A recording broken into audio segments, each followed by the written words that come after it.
Welcome to Behind the Muscle podcast. Today's guest is an NPC bodybuilder and prep coach. Today's guest is Tristan James. Tristan, welcome to the podcast, man. Thanks for having me.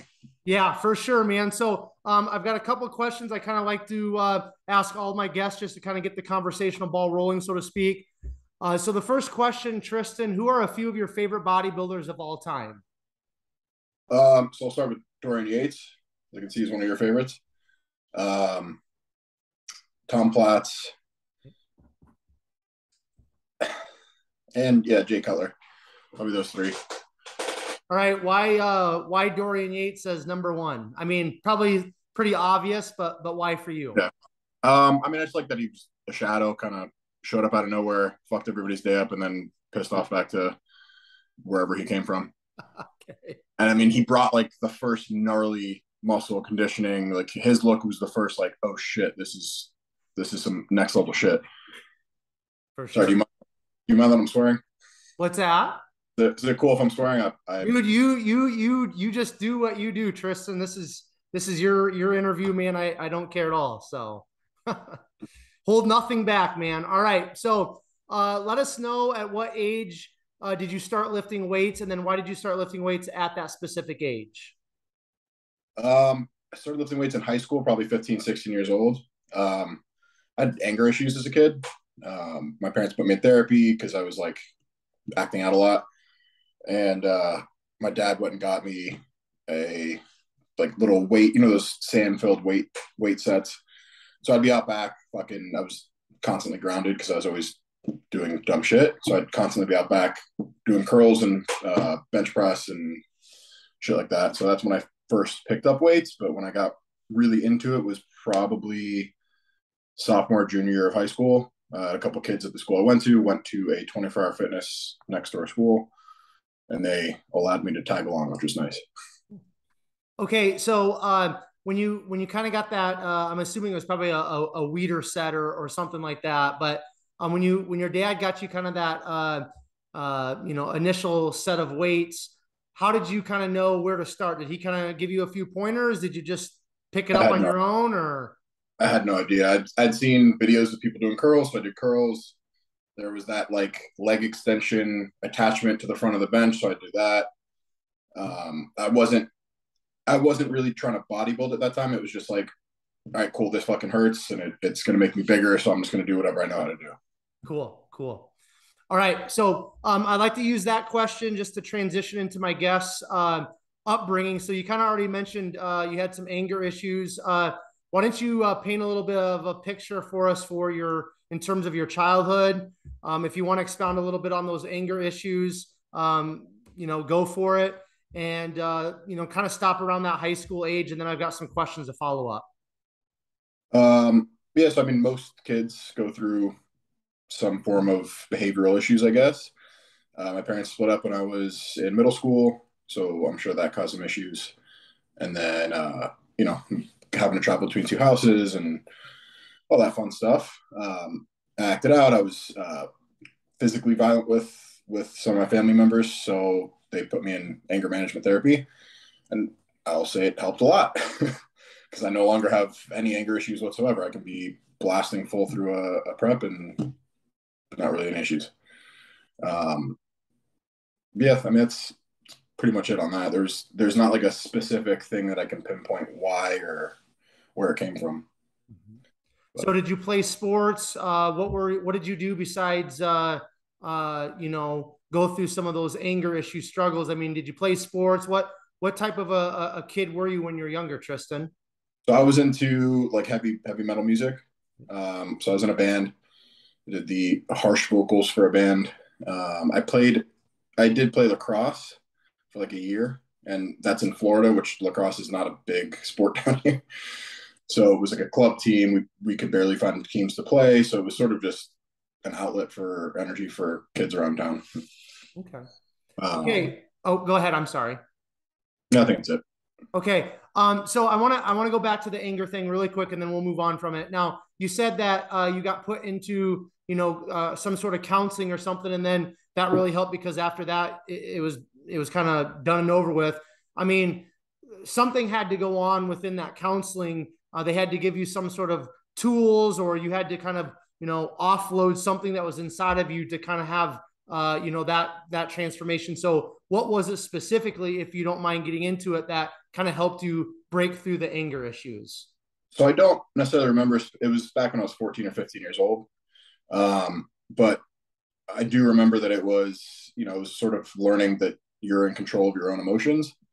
And that's something, that's something that we all forget, even 15, 20, 30 years old, is that you are in control of your own emotions, you're in control of your own brain, and that, like, to allow yourself to go red is just sort of an excuse. It's not taking ownership for yourself. So that definitely helped. I believe we did some hypnotherapy, because the therapist was specialized in that and wanted to try it out, and I'm sure that helped a bit too. Okay. Yeah. And then, as a kid, I grew up in Miami, so drugs were readily available.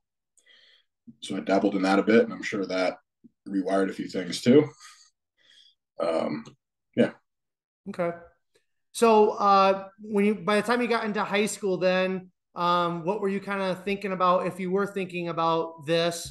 What were you kind of thinking about in terms of what you wanted to do post high school when you quote unquote grew up? What were you thinking about career wise when you were a teenager, or when you're getting ready to graduate?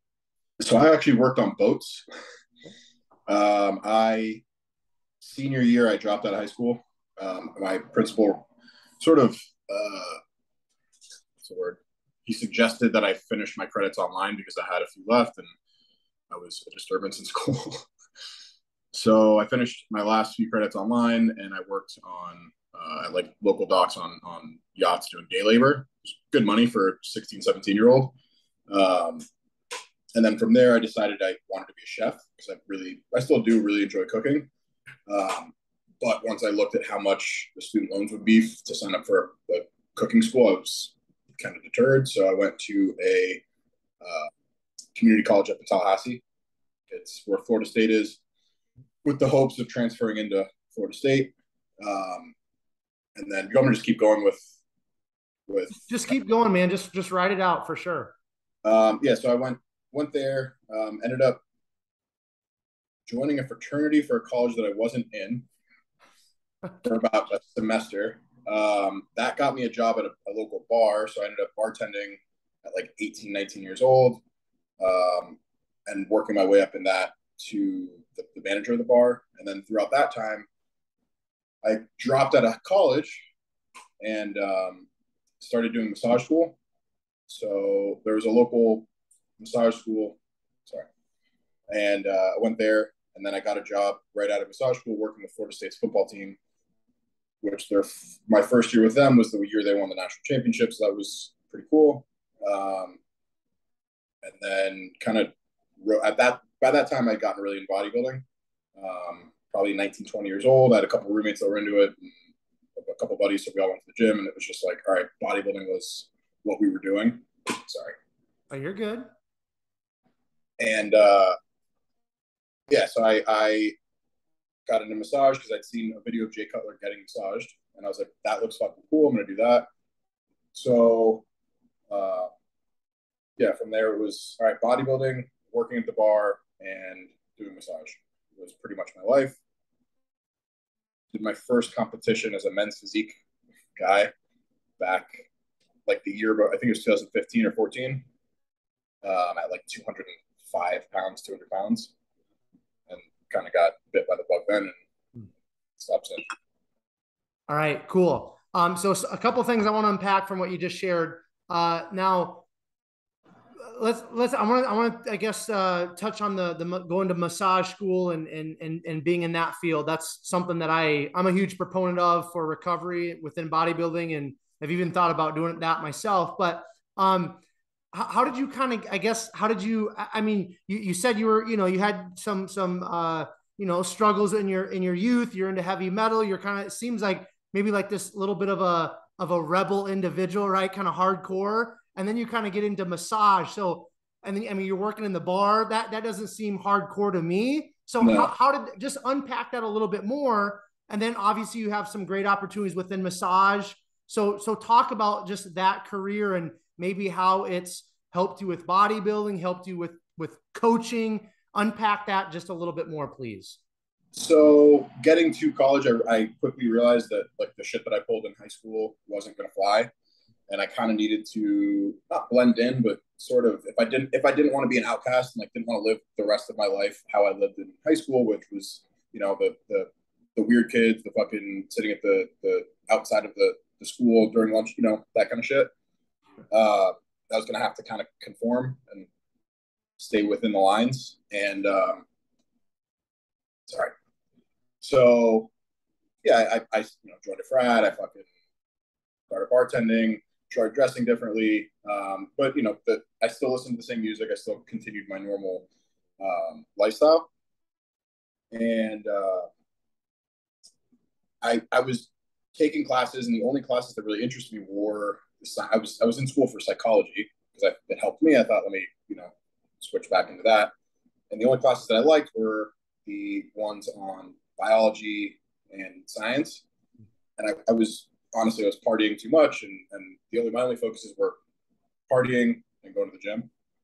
So I stopped paying for classes because it wasn't astronomical. It was a college, community college.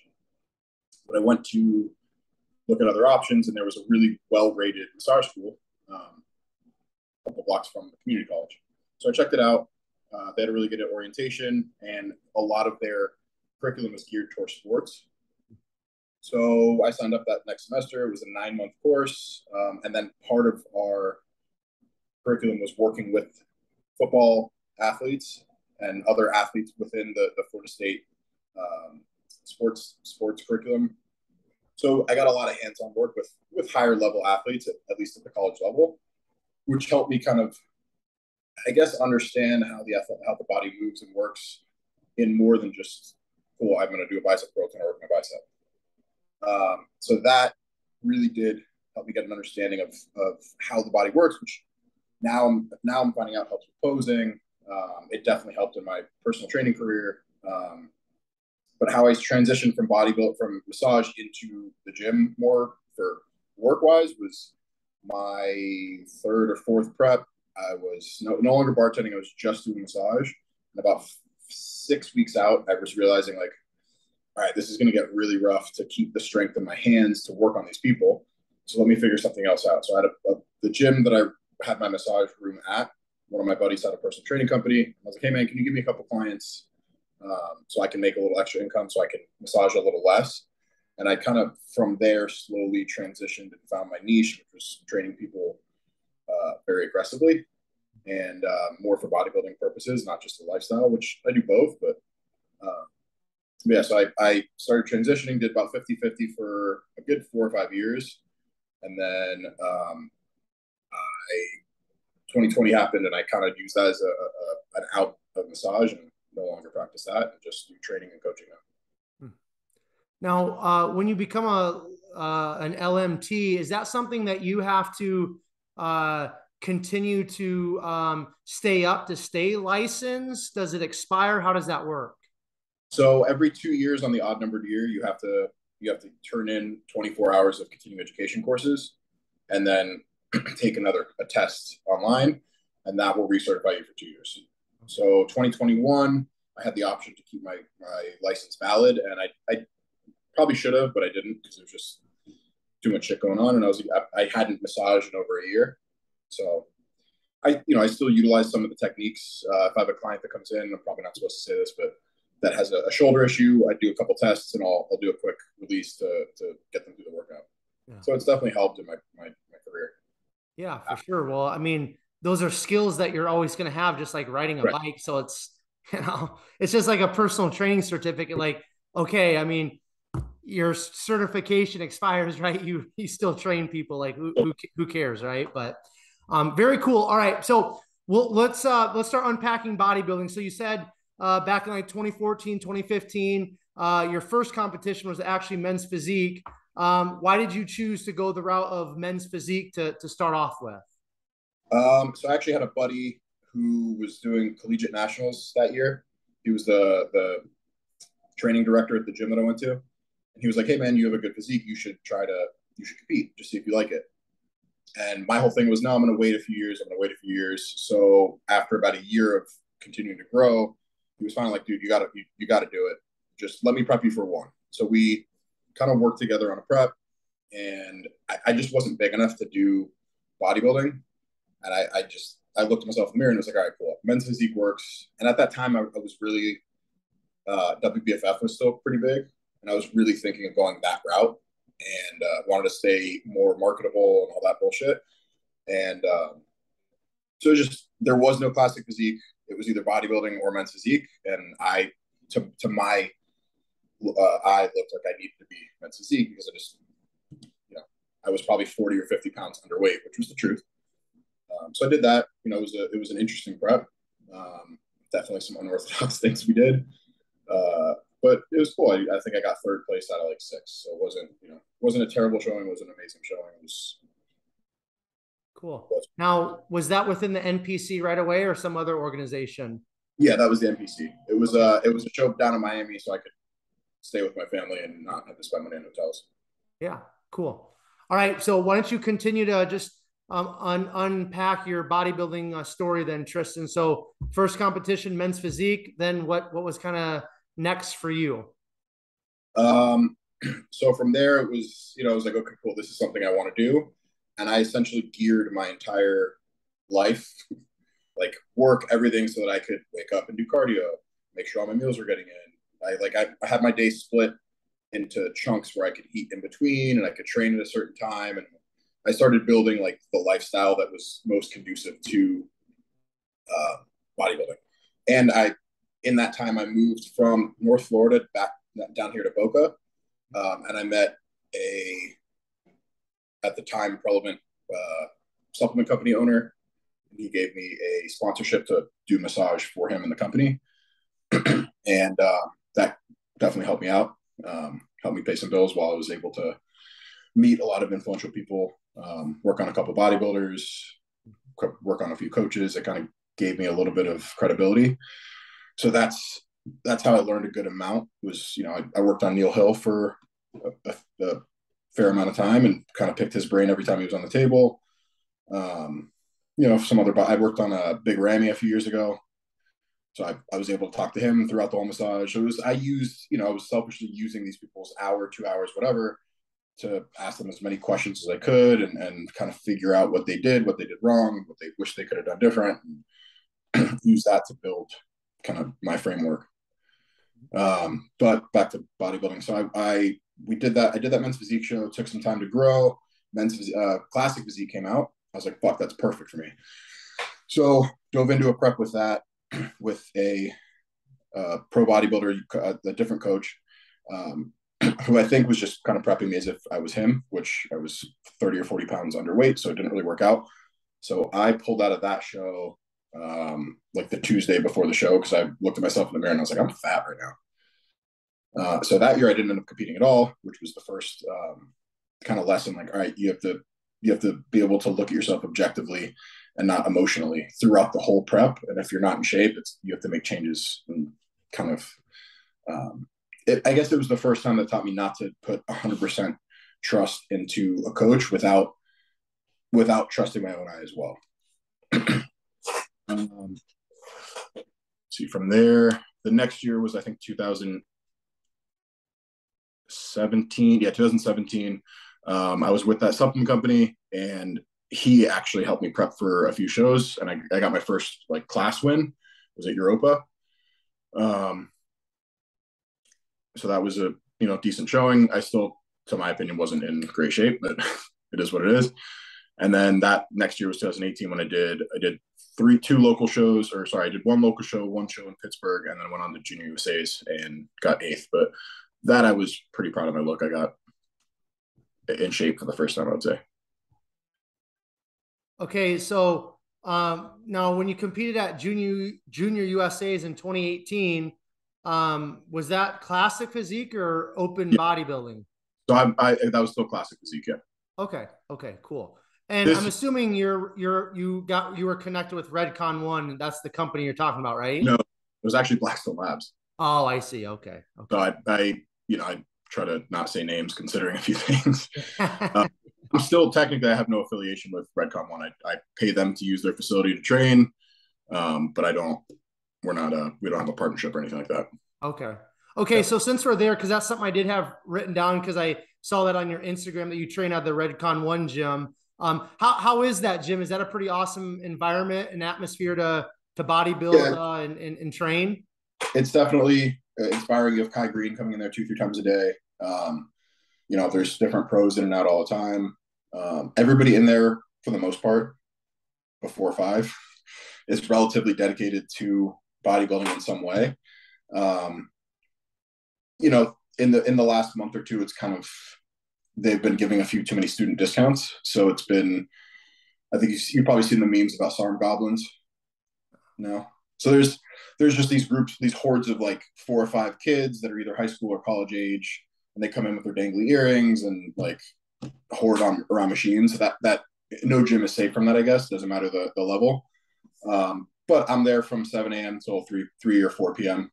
So I don't get affected by it unless my workout gets pushed late. But yeah, the equipment's amazing. The atmosphere is pretty good. All in all, it's a good place to be at. Yeah. So what, since we're kind of there, no need to move on, but, let's just talk about training. Let's unpack that just for a minute before we kind of get back into competing and some other questions I have for you, Tristan, get into coaching. How do you kind of currently train, and how, if it has your training evolved over the years? Back in the day, I was doing 2-3 hour leg days. It was it's the standard. When you're young, you do as much as you can and you spend as much time as you can beating yourself up. And as you get older, you learn to like that less is more.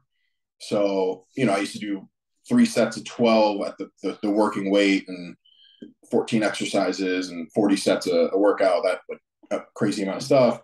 Whereas lately it's, all right, we're going to approach this in a more logical way and pick the exercises in the order that they should be put in. So I'll maybe do 3 to 5 actual exercises per body part, and only 1 or 2 working sets per exercise. Whereas before it was, all right, cool, do 1 or 2, maybe 3 warm-ups, and then 3 or 4 working sets per exercise. And there was going to be 6 or 7 exercises, and I was going to basically live at the gym. And your rep range, is that like the 8 to 12, or you go higher, lower?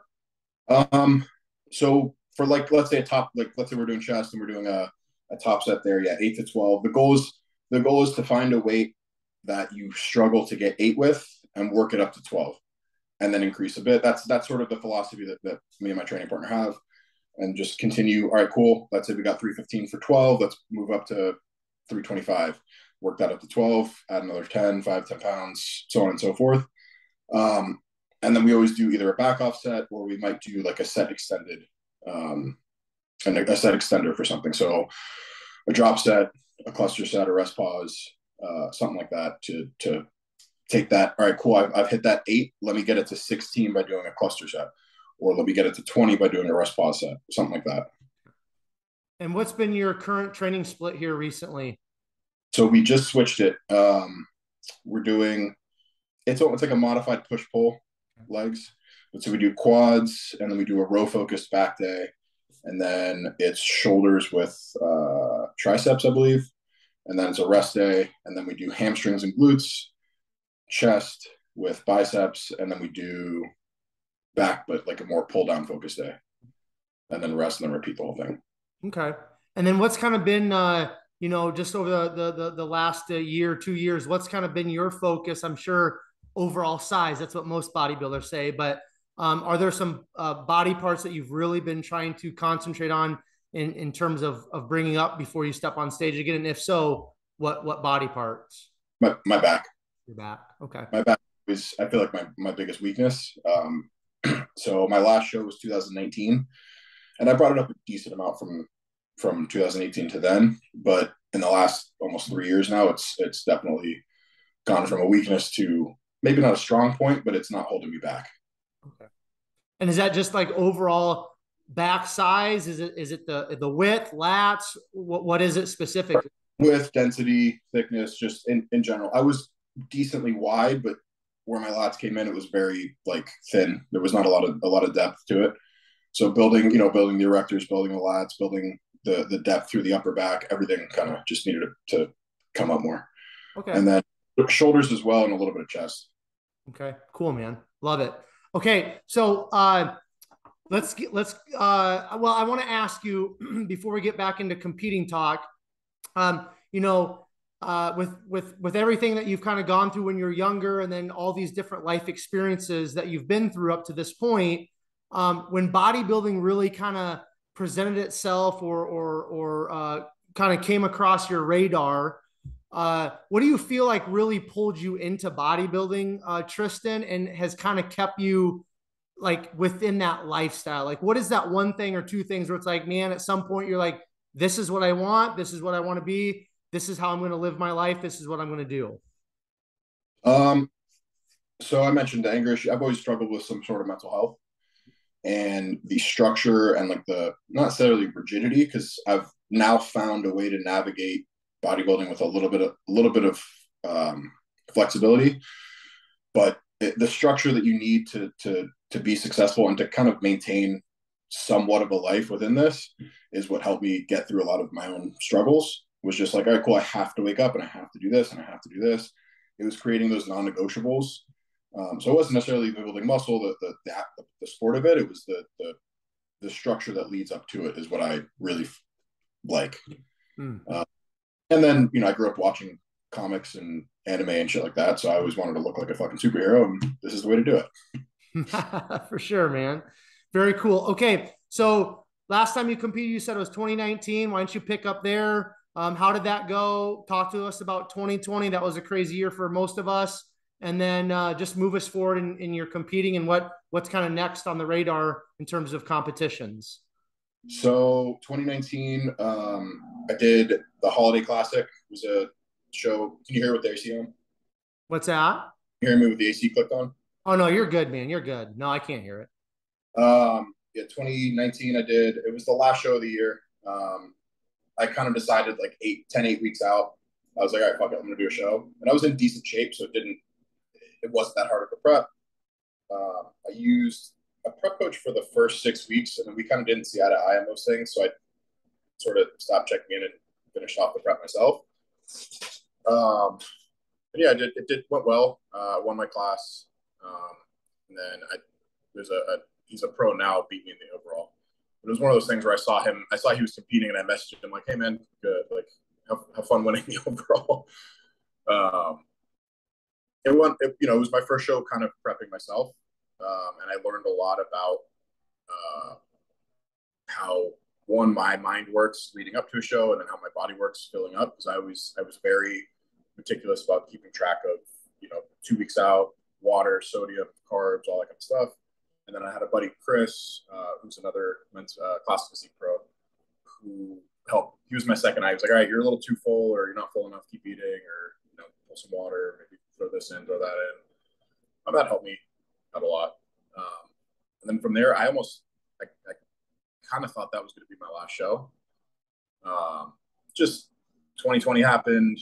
I stopped massaging. I went full force into the online coaching and personal training. And it was like, all right, cool. I got, I'm making decent money. I can live comfortably. I don't need to live in like scarcity anymore and go through this. And then, some shit happens, and I was like, I can get the itch. So I decided, fuck it, we're doing a show in 2021. And I had injuries left and right. I crashed a motorcycle. I did like all kinds of shit happened that year that I just didn't allow me to finish. So I did 2 preps unsuccessfully in 2021. And then that brings us to here, where I finally have gotten in a place where I'm able to do it successfully without fucking the rest of my life up. Yeah. So that's nice. And then, so what do you, I know before we turn on the mic, you said, you don't have a show per se set in stone, but why don't you just kind of share with me what you share with all of us what you shared with me before I turn on the mic in terms of like how you are kind of approaching prep this year and competing this year, if you don't mind. So so me and my coach have a few shows in mind. The first one is in 8 weeks. It's the Ruby. It's a local show in Boca. But the way I like to approach it with my clients as well is sort of like, all right, we have a few shows, because there's in Florida there's shows every other weekend. So it's like, all right, we want to be ready around this time. This is the show we want to do, but let's alleviate some stress, and we'll try to be ready early, and let's push for the show we want. But just in case there is a show a week later, there is a show 2 weeks later. So that, let's say, like I had a client, a pro client this year, have some health issues 2 weeks out from her season opener, and we should have pulled out of that first show because it took a couple extra weeks for her body to kind of recover and get back to normal, and it messed up her look for that show. So it's allowing for reduced pressure, because a lot of people have struggled with that. Reduced pressure going into shows to not like freak out if you're feeling behind or whatever it may be. Okay. And so I want you. But my philosophy on doing nationals is that if you don't win your overall, you don't necessarily, at least your class, but if you don't win your overall, you don't necessarily stand a good chance of winning nationals, because whoever just beat you at overall is going to also be there. And, what's the point? Yeah, for sure. Now, your current coach is Matt Burzacott. When did you start working with Matt? And, just talk about maybe your guys' connection. So I met him last year, 2021, up at Revive. I went up there a couple times, working on a few things, and we hit it off and we just kind of chatted. And then a few months after that, I think it was like the end of the year, around this time last year, I hit him up to start prepping for a show that I ended up having a hip injury that I couldn't train legs for 6 months. So I thought of that. But, we got along well as like friends, I guess. And we had a good connection, and things kind of just flowed well. So when it came time to prep again, I hit him up, and he was like, yeah, man, but this time you can't pull out. You got to actually do the show. So we linked up back in, I think, June, and it's been smooth ever since then. He's got a really good way with getting you to do your shit and like not make excuses, which is nice. But yeah, he's been a good ally to have in the corner.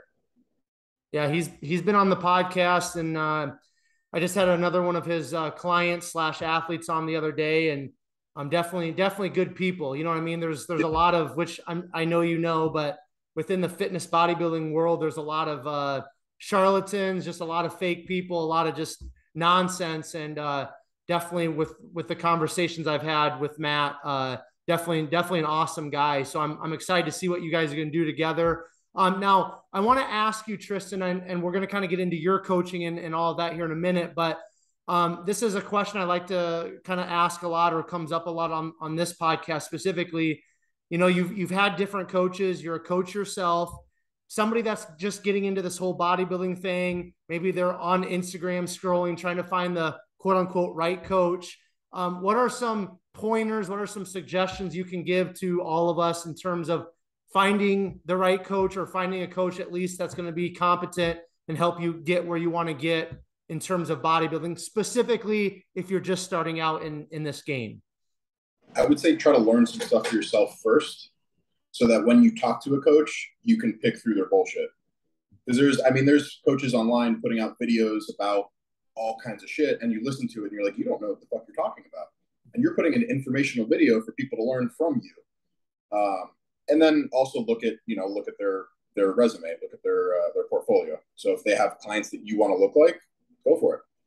Maybe talk to some of those clients. Hey, how is so-and-so as a coach? Is he responsive? Does he get back to you? Is he fucking creepy? Is he this, that, or she, whatever it may be? Do your due diligence. Just not like, oh, they train these pros and these pros look great, let me go with them.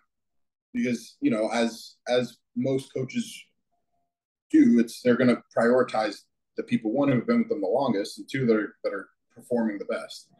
So if you got, you know, a coach with a roster of pros, a lot of times they're going to give those pros the majority of their attention. Whereas you might find, you know, a younger coach who doesn't have any pros, but they have, you know, a team of 10 or 5 or 20 local athletes or NPC athletes, and they're really dedicated to those specific people. So that might be a better fit for a newer person because they need a little more hands-on. You know, I've worked with my continuing education for coaching was I'm going to hire a coach for 16 weeks and I'm going to see how they do it. And then all right, I'm going to hire another coach for 16 weeks. So I'm going to see how they do it. I know, you know, I've been with coaches for longer than that. I was working with Sims for more than half a year, and he's an amazing coach. I learned a lot from him, but he's kind of an exception to the rule of he treated me as if I was prepping for the Olympia, and that's sort of how I've tried to gear my style. Is it doesn't matter if you're prepping for a local show that's not even a pro qualifier or you're trying to go to the Olympia. It's still, you know, you're still prepping for something that to you is the most important thing in the world. So you got to respect that.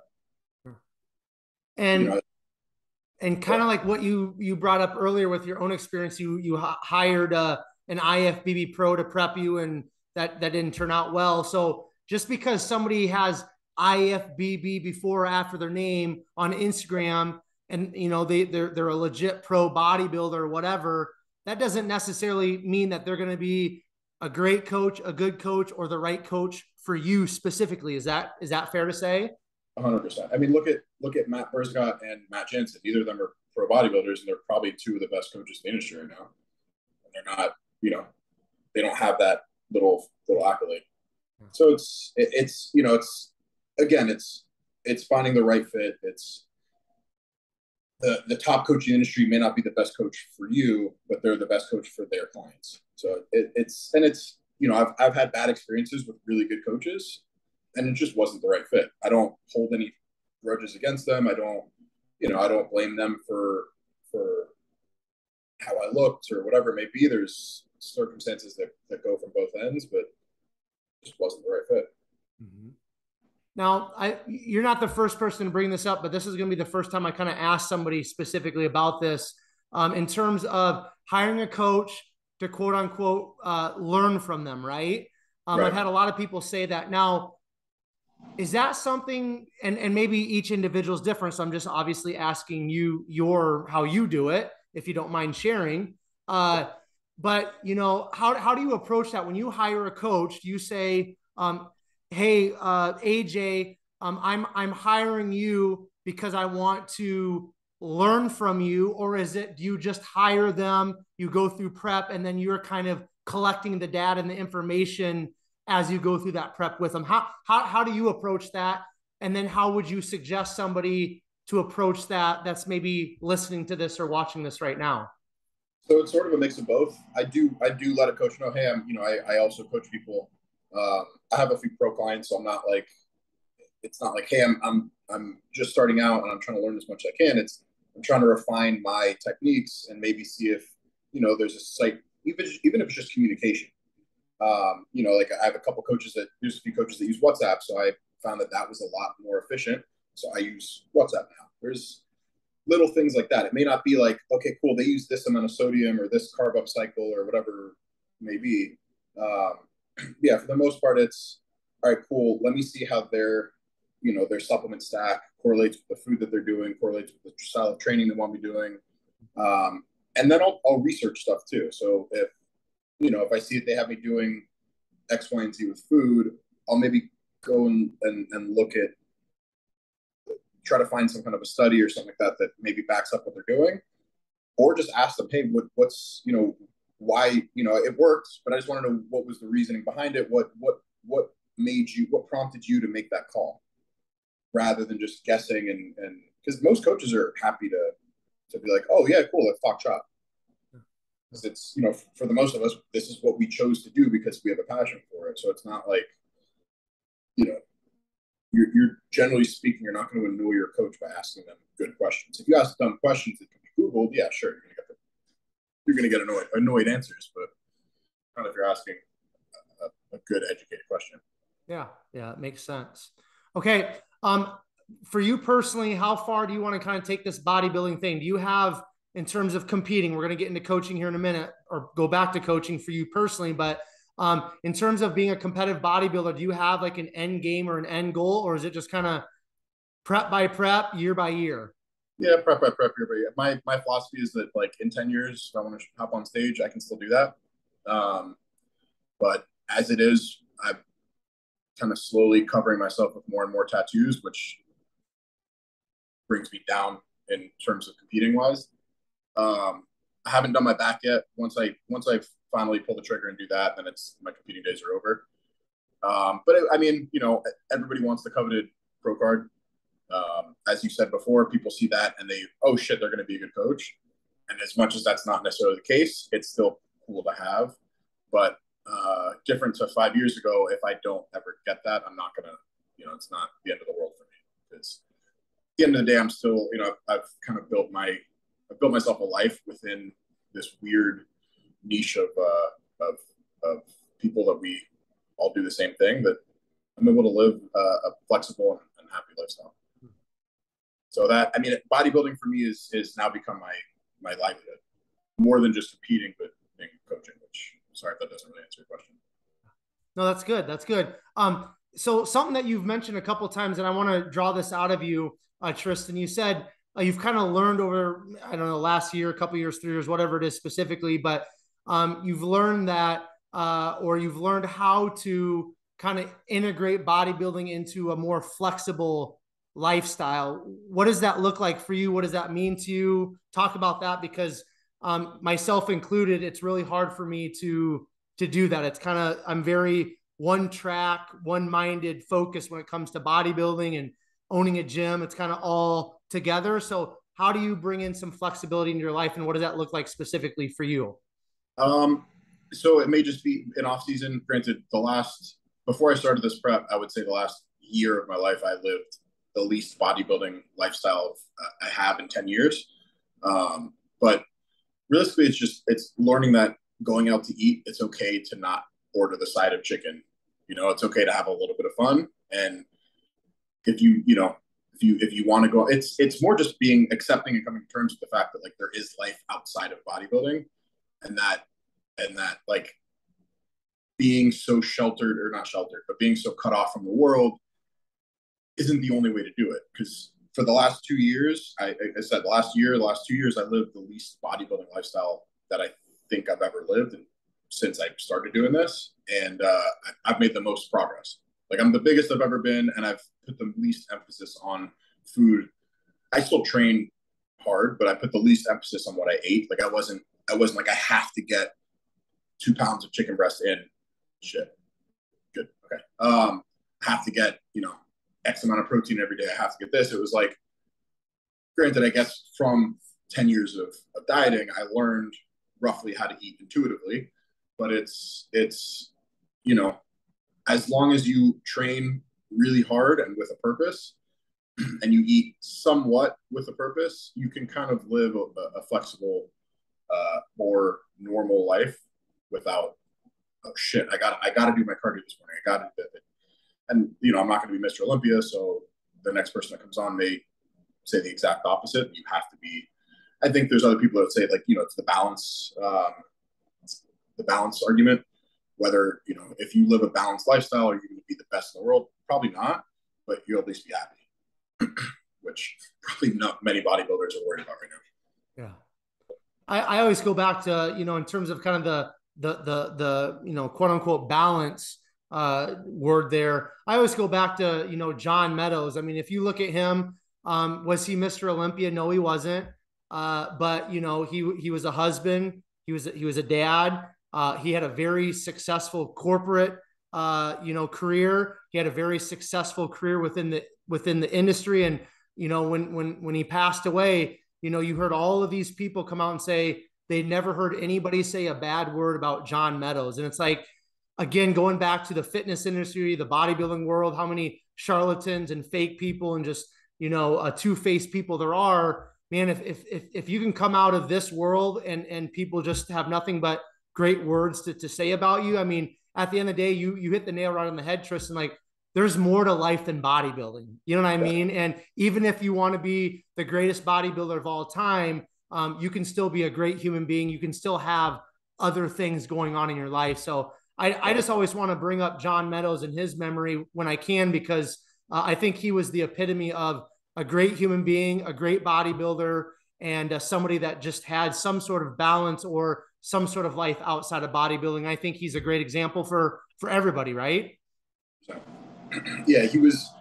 I mean, if you look at his life and his career, he was, in my opinion, the most successful bodybuilder around because he was able to do it. And granted, he passed early, but he had a happy wife, happy kids, a good life. You know, he at least what social media shows us, he appeared to have a very happy and fulfilled life, yeah. Which a lot of even top level bodybuilders don't necessarily have. Yeah. All right, so I want to finish up with just kind of coaching talk in terms of yourself personally. Now, you said, I think it was back in kind of 2020 when you kind of said, all right, I'm setting aside the massage stuff. I'm going to kind of go full in with the online coaching and the training. Why don't you talk about just like you've kind of unpacked your bodybuilding story, talk about or unpack your kind of your coaching journey or coaching story in terms of picking up where you kind of went all in with the coaching training, kind of unpack how that business has grown.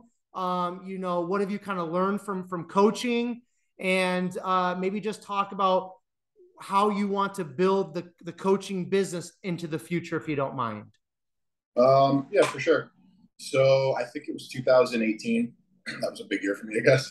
I had my longest competing client. Her name's Danielle. She's a figure pro.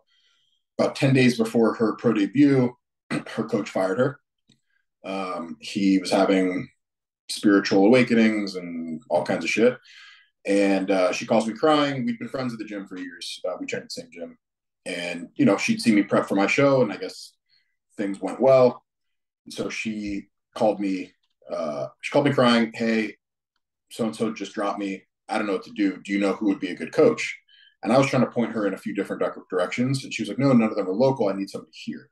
So she was like, can you coach me? And I'm like, listen, at that point, I'd helped a few buddies get ready, you know, win local shows, whatever. But my focus was, all right, I'm training people, I'm still massaging, and I'm helping some lifestyle nutrition clients. I'm not qualified to be a prep coach. You know, I'm prepping friends for free. I'm prepping friends for $50 a month, whatever. Nothing serious, not pro level shows. So I pick her up 10 days before a show, and it was not her. It was technically her second pro show, but it was her rookie year, pro debut year. So her first pro show was the Tampa Pro, and she got you know, outside of the top 16. We brought her in 10 days. We completely transformed her physique and brought her in for a 5th place showing at our first show together. And then from there, we've done close to 25 shows now in 4 years. She's a different breed of animal where she doesn't stop. Actually, this year we got into a pretty heated part of our relationship where I had to kind of put my foot down and say, you have to stop this year, because she's relatively close to points to Olympia, but doing the same thing over and over again is the definition of insanity. So we're working through that. But so she kind of gave me the confidence that, like, oh shit, maybe I can prep people. Maybe I do have the knowledge bank. I've learned enough. So right then I started opening up. Hey, I'm taking prep clients. I got a few others. And then I got, who is now my assistant, Emily. We did one season. She actually hired me for a short prep, 6 months or 6 weeks before junior nationals. Brought her in for like a second or third, whatever the one placing shy of getting a pro card is. And then started an off season. And then 2020 happened. And towards the end of quarantine, she hit me up. Hey, I'm ready to start. I was like, all right, cool. Follow your last diet for a week and then hit me up. I don't want to, like, if you can't follow a diet for a week, I don't want to talk to you. So she did that, sent me checking pictures. And then we went into, she won her class at nationals. And then the following week won her pro debut and got qualified for Olympia. And so from that, it really opened the door up with bikini clients. So I have probably 10 or 15 bikini clients. And that's, that's definitely become my niche. And now I'm starting to branch out into other categories. I've just picked up figure. I've got a few bodybuilders and men's physique guys now. Yeah, so it's my thing is not, I'm not trying to do marketing. I'm not trying to reach out to people and say, hey, let me coach you. It's if you like the way that I do my, sorry. You're good, man. If you like the way that I run my business, if you like the way that my clients look, then we'll work together. If not, it's no hard feelings. And yeah, it definitely, it started with Danielle and Emily, and now Emily actually helps me run my business. She's my assistant. And we're slowly building up her clientele book as well. So my goal, you said, where do I want to see this thing go? It's, I would like to see the coaching business grow into, plan is to open a gym within the next year or two. And then from there start, a personal training / coaching. We like to call it more culture than business, because it's sort of like everything. So the goal is to have everybody a one-stop shop for, support, nutrition, training, find a hormone specialist, that kind of thing, to really make sure that everybody feels like they have their health covered in one spot. Yeah, that's cool, man. Now you mentioned, I think you said Emily, that's the girl that's your assistant. Correct. Emily Plager, she's a bikini pro. Okay, cool. So now is it just kind of you and her right now? And then are you going to try to continue to add some coaches, kind of like Camp Jansen's done, like Matt Jansen's done, or are you going to try to keep it a little bit smaller in terms of the coaches, just you and her, or maybe a couple others? What's that going to look like? So currently she's just doing training. So she trains, and my training book is full. So anytime we get new clients, they go with her. And then I can kind of monitor how they're being trained, because I know she knows what she's doing. But my goal is to have 5 trainers that are training people not only in person, but a few that have online. But I'm right now, it's focusing on building the in-person personal training. And then once my online book is full, which I'm not trying to be one of those people that has 200-300 clients, because that's impossible to keep up with, and still have other shit to do. The goal is to then start overseeing and helping other people learn and build their business as well. Yeah, cool. I love that idea. Okay, so your approach here, Tristan, is a little bit different than other people, because a lot of other coaches that I've had on are basically 100% online, and you were talking about, you've kind of cut your teeth in person and now transitioning more online, but you have, like Emily, and it sounds like maybe even yourself still training some people in person. So do you feel like as a coach, it's really important to be able to, train people in person, whether you did it in the past or you're currently doing it mixed in with the online? Talk about that, because I feel like a lot of people see the glamour on Instagram of an online coach, and you have your own schedule or whatever, but they don't really know how to train people. And to me, I mean, training is the stimulus. Like it's basically the end all be all of progress, along with the food. But if you don't know how to train people, how can you coach people? That's my question, right? So what say you? So, I mean, I'll bring it back to one of the goals I do have is to own a house that has sort of like a side, like a in-law suite, so that I can have clients, this is down the road, have clients come stay with me for, a camp for 3 months, 2 months, whatever, before a show. And then it's like, all right, cool, we're in the shit together. We go to the gym, all that. But yeah, I think it's very important to, obviously you don't have to train people, because, without knowing how the body reacts to the food you're putting in it, how do you know how to gauge the stimulus? How do you know how to gauge what you're feeding it? How do you know the body mechanics? All right, cool, my quads aren't growing. All right, cool, just do more squats. Or my ass is the only thing growing from squats. We'll just do them more. Eventually your quads will catch up. Like you're missing half the battle. Have you ever connected or come across, or are you friends with the hypertrophy coach? I've seen him in the gym. I've never spoken to him in person, but he's come into Redcon a few times. Okay. And I follow him on Instagram. Yeah. Because I was kind of thinking like he seems to be somebody that's really hands-on in the gym, training people. And I guess that's kind of what I was thinking of in terms of maybe what you really are more focused on is like the hands-on and in the gym with people. Is that fair to say, or not per se? Um, yes and no. So my goal 5 years down the line is where I don't like right now I'm in the gym for 7, 8 hours a day. I'm training 7, 8 clients back to back to back.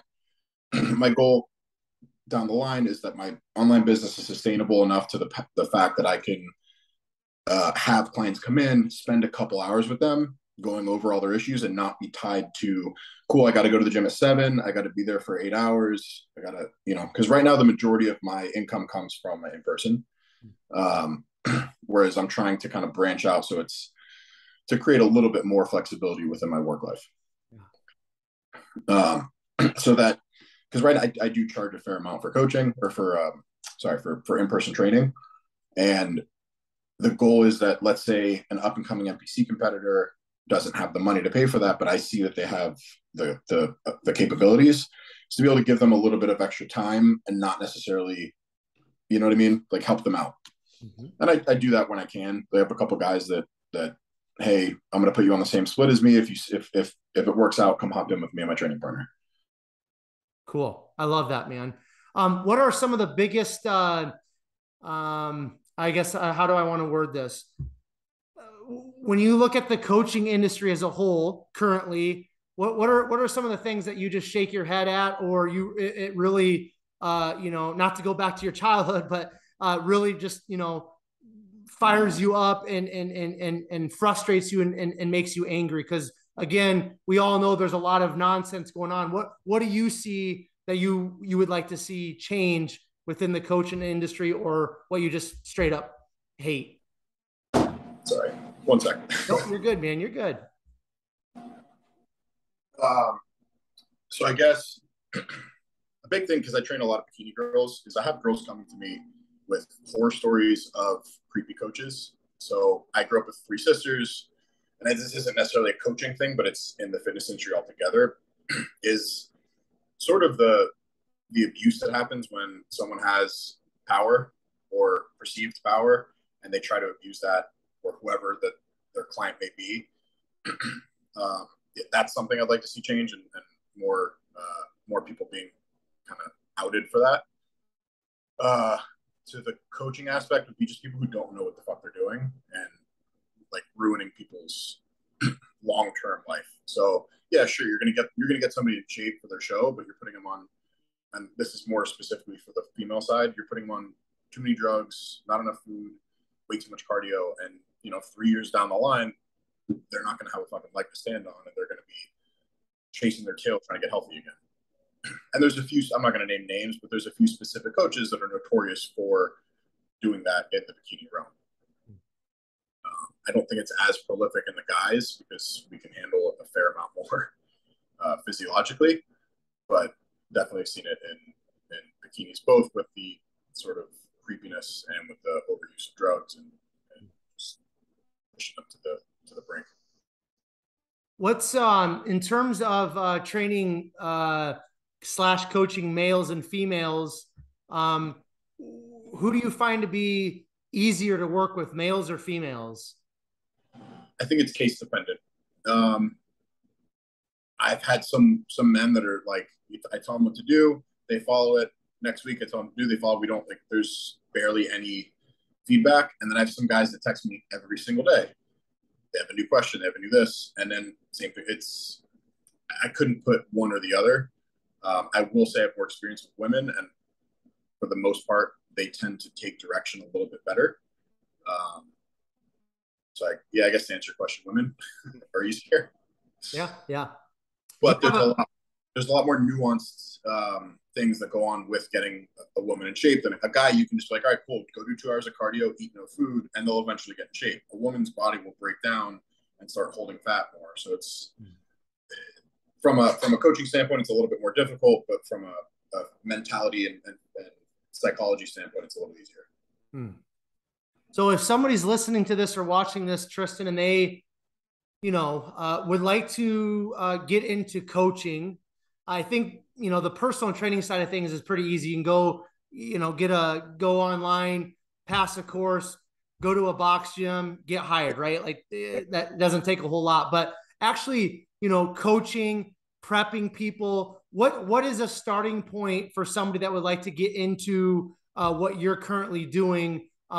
If they want to do it the right way and not be the creepy, just idiot that's out there just, pushing Instagram and advertising. But if they want to do it the right way, what are some suggestions for coaching / contest prepping? I mean, there's a bunch of people doing mentorships, I think now. I think John Jewett has he's got a whole like course you can take online. So it's finding the right ways to learn, and then also just hands-on practice. So let's say you're a 20-year-old kid and your buddy wants to do a show. Hey, let's work on this together. So we'll save you money and cool. Let's take it week by week and try to both research or I'll research and you're my guinea pig, but you're my guinea pig and we're working on this together. So we'll that's kind of what I did for my first prep client was a buddy of mine who saw me go through prep and was like, hey man, I want you to help me. So I was like, all right, cool. We're gonna do basically what I did, but since I've been researching and learned different ways of doing it, we're gonna change a few things. And then going from there, you kind of, you build, I guess number one is don't rush. A lot of people see Instagram, I've got 50 clients, I got 100 clients. It's, I gotta have that much to be successful. It's like, no, right now, if you're starting out, you need one good client because that's what's going to have you learn. Yeah. Cool. Now you need 2 good clients. Learn how to manage your time between those 2, then build it up to 5. Just to slowly grow and not try to rush through things. That's sort of my advice for life in general. Yeah. No, I love that. Okay, we're gonna wrap it up here, Tristan. Before I do, just a couple other things. In terms of coaching, we already talked about the business side of things, but as a coach, what's really going to be a feather in your cap that you're going to be really proud of when you have an athlete accomplish or do what? So I got lucky with Emily because that was my first pro card, and then immediately my first pro win, and then we got to Olympia. But I guess it would be to get another client to Olympia. Because I lucked out with getting those accolades right away, kind of. So I guess it would just be to do it again. So it's not like it was a one-time thing, a one show pony. Yeah. Okay. Cool. What do you feel like bodybuilding has given you, or what do you feel like bodybuilding has taught you? Just to be consistent. That if you don't see something going how you want it to right away, that you can keep you can make progress as long as you keep to the grindstone and keep moving. Okay. All right. This is going to kind of be the last one. In terms of just like kind of stepping outside of bodybuilding and fitness and coaching, what do you feel like over the last, let's just say, couple of years, Tristan, what do you feel like's been like the biggest life lesson or light bulb moment, so to speak, that you've had that you feel like's really kind of moved you forward or catapulted you forward in terms of just a man, a human being, a coach, a competitor, kind of all the things that make up you?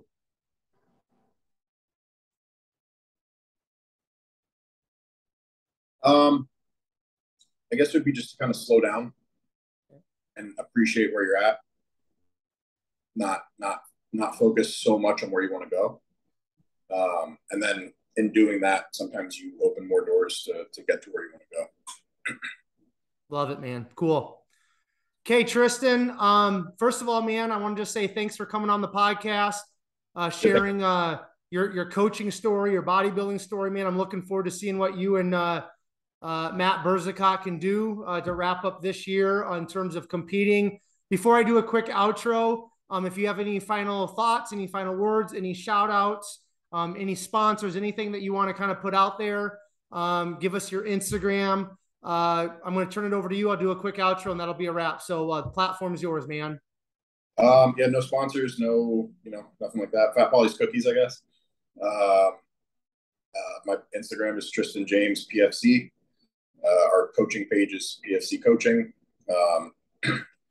Yeah, I got a much. This is really enjoyable way to spend a Sunday morning. Cool. Yeah. And those two Instagrams are the best way for somebody to connect with you in terms of coaching, I'm assuming. Correct. Okay. So if you want to get me, it's through my Instagram. Emily runs the coaching one. And then regardless, if whether you talk to me first or her first, you're going to have to go through her to get through all the paperwork and whatnot. But yeah. Cool. All right, man. I appreciate it. Okay. Yeah. Thank you. Yeah. You're welcome, Tristan. All of you who are tuning into another episode of Behind the Muscle podcast, I just want to say thank you so very much. I appreciate all of you. I value all of you. Quickly here, as we wrap up this conversation with Tristan, if you have not done so already, please hit that subscribe button on YouTube. That's really important because I release all of these episodes first on YouTube, and then I distribute them to iTunes, Castbox, Podbean, and some of the other major podcast platforms. And then also take this episode with Tristan, share it on your Instagram stories. Make sure you tag Tristan, tag Behind the Muscle so that we know you listened specifically to this episode and found great value in it, in which I know you did. And then finally, I will leave you all with this. Remember, behind the muscle, there's always a story. We'll catch you guys later.